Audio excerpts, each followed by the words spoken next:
Welcome to Imagineering, being more creative in your life, in your work, and generally moving up instead of just on. My next guest is Vaughn Ahrens, a famous musician here in Namibia and everywhere else that you can possibly find him. He is a very well-known vintager now. He lives at this specific address, which I will tell you later. No, I won't. In December, he released his first EP, which is this wonderful CD. I'm going to show you the songs in the back. You can find his songs on iTunes, SoundCloud.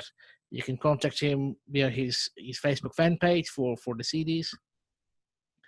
And so, Vaughn, this is about being more creative in your everyday life. I want to try and prove to everyone that creativity is not just a musician or an artist or anything like that. It's more of a way of how you think about things, more of a way of how you go about doing things. And so now we've had a bit of a pre-interview, let's say. I see that way as well, yeah. Yeah, it's not just about guitar because you don't just play guitar. You're not just a musician. You have to write your own songs, do your own performances, and the way that you go about it is not just playing instruments; it's combining them and all kinds of things. Yeah. And so I want to ask, how did you first decide to take on this musical challenge and become a professional musician? Well, it started off actually being gifted my first guitar. Obviously, that's where it all started for me, and then just completely falling in love with the instrument. I mean, and the whole, not just the instrument, but the whole process of creating something from nothing. That was always really fascinating for me, to be able to. I have this piece of equipment. What can I do with it? You know, I can write something that's never been written before. Wow, I can create something that's never been heard, or combine textures that wouldn't normally be combined, and create something completely new. So that's something that really enticed me about this whole career path that I've chosen. I mean, it sounds cliche, but no gig's the same. It's every time it's a different experience, different kind of people that come to watch you, and different kinds of responses you get and feedback you get, and which ultimately, depending on how you use it, can improve you as a musician, not only, but as well as a performer or a writer. Right. And so you write your own songs as well. How do you go about writing a song? How do I go? It usually starts off with a guitar riff. So it's usually like a piece of work on the guitar that I usually elaborate on. So obviously it's not all the same. I feel every song is its own beast, you know, to tame. I go about, I do the music first, if that makes sense. Yeah, I was just thinking, it's like most people would start off with the lyrics, I think, and then try and put music to the words. You do it differently, and then you begin with the emotional experience, and then add the words to bring it all together. That's a very cool way of doing it. What I like doing is I like creating a scene first, you know. So I'd like to make the music. What would I want to be? What kind of storyline would fit this kind of music, you know? Or what kind of, or maybe I'd like to lead people around the bush and make the music completely happy and happy-go-lucky and whatever, and then the subject matter is really dark or something. I like doing that kind of thing as well. So for me, it's about creating, because when I listen to music, I don't just listen to the lyrics. I actually listen to music in parts. So if I, for instance, hear new music, what I do is I'd listen and evaluate the music itself, what kind of music is made, how is the production techniques, and what, and then I'll go over and listen to the lyrics, and if there's any depth or whatever.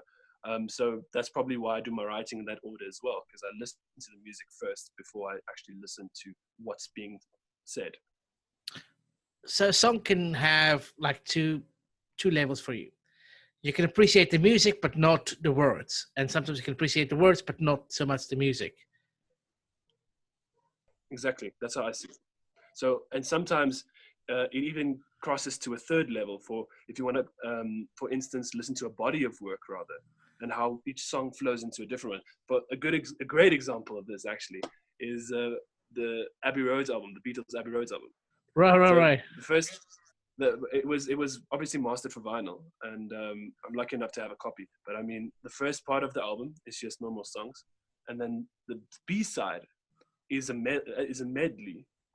The whole B side is a medley. Now, it wouldn't really make sense in a CD format, but the way it was intended, the B side is a medley that starts, and it every song flows into a different one, and by the end of the medley, they take elements from the beginning and the end. So I mean, that's the third level to look at it. Then it's not just the music and the lyrics, but it's actually the whole body of work itself, which is something I really want to strive for one day, to be able to create something like that, because that's something completely out of the box. I've I actually love recently that. also seen a guy that finishes his album off. Now this is already in the digital era, so his last song on the album is a medley of all the other songs. Wow. That's That very is cool. something completely that blew my mind. And the thing is, it starts off with an independent idea, so then it breaks out into this whole. It starts taking elements from this song that was already played, and this song, and this song, and this song, and then it ends off with like a whole mashup of the rest of the album. Wow. Okay. That's. I love how people can look at the same thing as everybody else and then just change their perspective a bit. Just saying, It, I want to do this a little bit differently, or I want to see this in a different way. Do you ever find that you need to do that sometimes to be able to be more creative? I think the only reason I have attained the bit of success that I have was because I didn't follow the mainstream line of doing the whole music thing, and being able to adapt to your environment. That's the big thing. It's to be able to, if you're just, I'm taking it now from a music perspective. If you're playing for a crowd, and especially me who likes to play covers as well, and I see, okay, the crowd's not really responding to this kind of song. Let me switch it up to some kind of other genre, and I see, okay, aha, that's the one. So, for instance, they respond much more to, say, jazz music. I would change the kind of chords that I play in the normal covers to fit that kind of sound, which would make it ultimately a better experience for the audience. I mean, obviously, I have my way of doing things, but in the end of the day, I am selling a product, which is myself, and I would want everyone in the room to be, or most of the people in the room to be enjoying their time there. And I have noticed that a lot of the time it's groups of people that flock to concerts. So it's a certain kind of person that goes to a concert at that specific time. And most of the time, most of the people in the room are like-minded in that sense. So if I play a gig, for instance, in the Boiler Room, the mentality there would be completely different to a gig I'd play, for instance, at the Desert Tavern in Swaffle. So that also keeps things interesting, to be having to assess your surroundings the whole time while I'm there. I'm always checking facial expressions and these things, or seeing how people react to something. Sometimes it's difficult because some people are quite difficult to read if you haven't spoken to them. But most of the time, a lot of other thing that will use your face. So actually appeal to everyone in the room, even though circumstances tell you otherwise, that you won't be able to. Okay, so you're constantly looking to find new ways of doing something, your music, to be able to engage with the audience more. So Yeah, you have to be and the very thing, much adaptive to the circumstance that you're in, rather than just coming in with a set amount of songs. You do it and you're done. exactly. I think you appeal to a wider audience. Then, I mean, I can with confidence say that I can play at almost any event because I can switch it up the way I have to. You know, um, being thrown into the deep side, if you may. And the big thing here is having the courage to actually take a leap in the moment or on stage. For instance, sometimes I would mash up two songs together, because I feel that I've never done it before, but I'll do it on stage just because that means these people have heard something unique from me because it's something I've never done before. I mean, even for myself, it's something I've never, for instance, the last time I played a song out of the 80s. That was the first song in my set, and it's a song called Down Under by Men at Work. All right, And yes. I was playing the song, and I saw the people weren't really responding to it. And then what I did was I medleyed it then with a song that is on the radio right now, which is a song by Ed Sheeran. And automatically the people's expressions changed. And I was like, okay, cool. So what I'm going to do for this show is I'm going to take a more modern approach, because these people want to listen to more modern music. And that's how I survived that show. Or Survived that show. That's why I was invited again. Let me put it that way. That's why I was invited to play there again, rather than me being stubborn and just playing music, German death metal music out of the 80s. I played that, and that's what I played, Whereas if you do that, you're limiting your market completely. If you can adapt your product to be not suitable for everyone, but appeal to more people, then automatically you're going to be more successful. That's very interesting to know that how much effort you actually put into a show, because it's not just you practice your few songs, you go, you show up, because I've seen you, and you bring your own equipment because you know how to use it. You've got your condensers and your microphones and everything set up the way you want it to.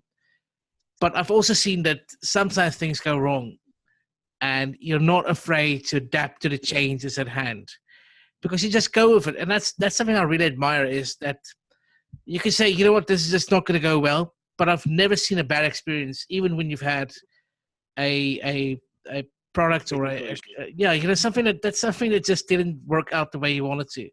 So not only are you adaptive in your audience and your style of music that you play, but also you can adapt to circumstances, because that's your year for a show. And like I said, you're trying to sell a product, and you can't be negative, because nobody wants to buy a product that's a negative sort of performance or a negative view on something.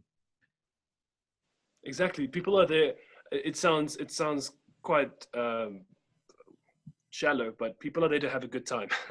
People come out to shows to have a good time, right? And I'm not going to, and I'm the one to be expected of to provide that. So my product is, I wouldn't say enjoyment, but is satisfaction. That's my product that I sell, or an experience, selling a feeling, and if I don't accomplish that, I feel like I didn't earn my money for that night. You know what I mean? Right. You feel like, you didn't give it your best. And I mean, people are paying money to see me, and I'm not going to be. That's also a big reason why I haven't fallen into the whole rock star, get a drunk on stage lifestyle, because I feel, I don't drink or whatever before a show. Even though majority of the time the shows I do, it is that environment where people do have drinks, for the sole purpose that I feel that it's unfair towards people coming to see the show. If I'm expected, if imagine you're a doctor and you rock up drunk. Yeah, that's how I feel. That's how I feel. Yeah, you wouldn't be comfortable. Going to a doctor who's busy having a couple of beers or whatever, sitting at his desk having a couple of beers, and you're sitting there expecting a serious answer from him. And that's not an extreme example, but that's how I feel about it. But I understand exactly what you mean, because people are paying to experience 100% Vaughn Ahrens. 100%, exactly. Not 90% Vaughn Ahrens and 10% Jack Daniels. It's exactly. They want you, the full you, and your full attention on providing the best possible show that you can give. And so I really admire that, the professionalism, especially since it's far easier to fall into that trap. Especially since it's so much easier to just fall into that trap, because that's what everybody else is doing, and so it's easier to try and want to fit in rather than thinking out and saying, I want to stand tall, I want to stand as a professional, and I want to be an authentically professional me as a musician. Exactly. And it especially becomes difficult if you do shows, for instance, in in bars or clubs or whatever. Mm. Because people are there to buy alcohol. Sounds terrible, but I mean, people That's what the are place is there for, to right? buy alcohol. So a majority of the time, if they enjoy a song, they'll buy you a shot or whatever. And the hardest thing always for me is to be like, sorry, I don't drink on stage, or sorry, I'm not going to drink before I go on, or afterwards, after I've packed up my equipment and I have changed my clothes or whatever, it's fine, because then I'm no longer there as Vaughn Ahrens, the entertainer. I'm there as Vaughn Ahrens, the individual. Right.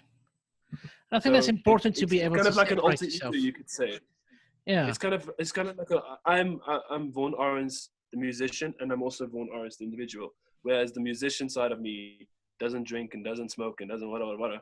But Yeah. the individual side of me, you know, if I'm not working, you know, I can relax. I can, for instance, have a beer or kind of whatever, you know. I understand that, uh, because your professional persona has to be different than your private persona.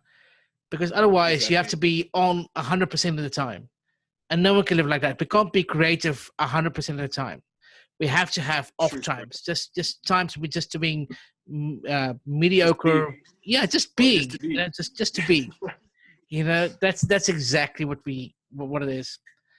So I love that. So, and we were talking now about having your own creative space. And so do you have Yeah. that still now, having moved to Windhoek? At this point in time, I don't really, because I live in a complex at this point. Right. So I felt my creative, not just because I mean, when I can just make an example. When I used to live at the coast, I used to write. My average was about a song a week, something like that, right? When I was still writing for the album, it was a song a week, sometimes more. Majority of the time, it's more. But I mean, a minimum of a song a week I would write. Here, I've lived here for 4 months, and not being able to express myself in the way I used to, I think I've written 2 songs, maybe. Wow. Yeah. The thing is, I can't go over a certain decibel and then the neighbors go crazy, you know. So I think it's important, because now I'm moving out in a couple of months, is to find a place where I can actually create a creative space so I can be productive again. I have been fortunate enough to be in studio at the moment, so my songs are already completed for the album. So I've actually found myself now subconsciously taking just an electric and my ukulele, for instance, to a concert with my drums and stuff, which is something I would never have done in the past. So maybe it was a good thing in disguise. But I mean, it's definitely influenced me, both positively and negatively, but more negatively, I see. Mm. But I think it's also about the ability to adapt to changes. You say it could be a good thing, but I think it's not so much the situation as what you've made of the situation. You've managed to, Yeah, to at least find a way to do it. Maybe rehearse. not in the same level that you used to, but you didn't just stop. You didn't just quit. The thing is, if it's not a good thing, you should make it a good thing. I would have suffered as a musician, because then I would not have practiced at all.